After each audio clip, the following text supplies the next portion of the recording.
واحده لاخر واحده. تفضل احنا عايزين العجينه تبقى طريه. خدوا بالكم، ولا حطينا لبن بودر ولا زبادي ولا بيض ولا لبن ولا زبده ولا اي حاجه.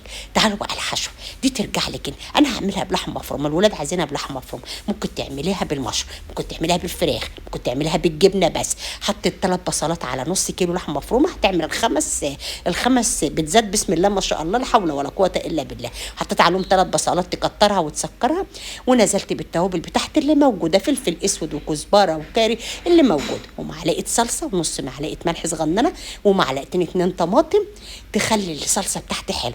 ونزلت بالزعتر، بنص معلقه زعتر عادي بتاع المطبخ، ونص كوبايه ميه، وهخليها بقى تتسبك كده وتستوي معايا، وخليها على جنب. تعالوا بقى ما نعمل الصلصه برده كده على السريع. عايزه تشتري صلصه جاهزه كده مفيش مشكله. معلقتين 2 زيت، معلقه توم مهروسه من اللي بتبقى احنا مفرزينها دي.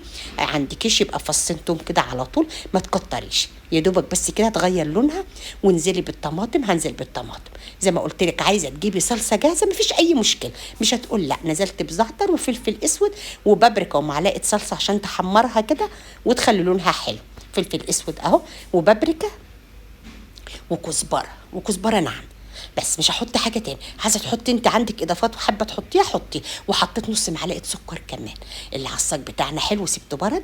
بصي بقى، ولا هتفردي بره ولا بنشابه ولا اي حاجه. هات القرص بتاعنا بقى. بصي القرص بتاعنا ريح خالص، قرص البيتزا بتاعنا. الصينيه رشتها دقيق، ما بحط الزيت. تمام تمام. ما شغلتش الفرن لسه، مش شغله دلوقتي. وبايدك بس كده، بصي بايدك كده مطيها، لان انا عامله العجينه طريه عشان تفضل معاكي طريه.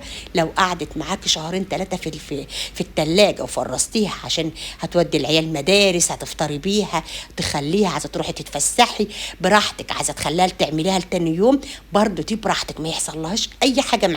معاكي احلى عجينه بيتزا وموفره ولذيذ. سبتها بس 10 دقايق بعد ما خلصتها كلها فرد زي ما انتم شايفين.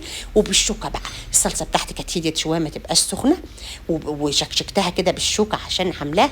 وسبت الحرف اللي في الاطراف مرتفع بس شويه. رشه جبنه موتزاريلا بسيطه، ونزلت بالعصاج بتاعي عليه.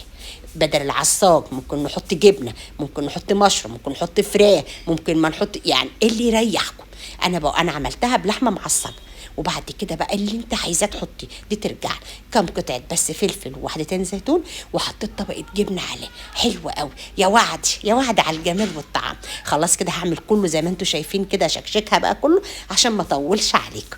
يعني خلصنا بسم الله ما شاء الله، لا حول ولا قوة إلا بالله، وكله بذكر الله والرسول عليه أفضل الصلاة والسلام. بصوا الجمال وبصوا الطعامة، بصوا الاقتصاد.